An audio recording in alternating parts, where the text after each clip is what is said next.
You ask Tiger to solve. This deals with linear equations with one unknown. The final result is x equals -7/3. Let's solve it step by step. Simplify the expression. Simplify the arithmetic. Expand the parentheses.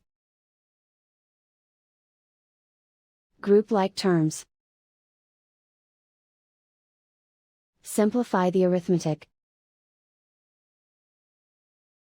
Group all constants on the right side of the equation.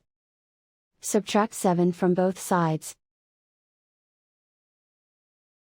Simplify the arithmetic.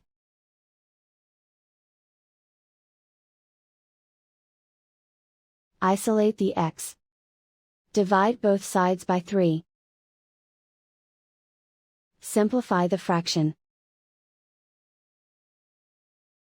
And so the final result is x equals -7/3.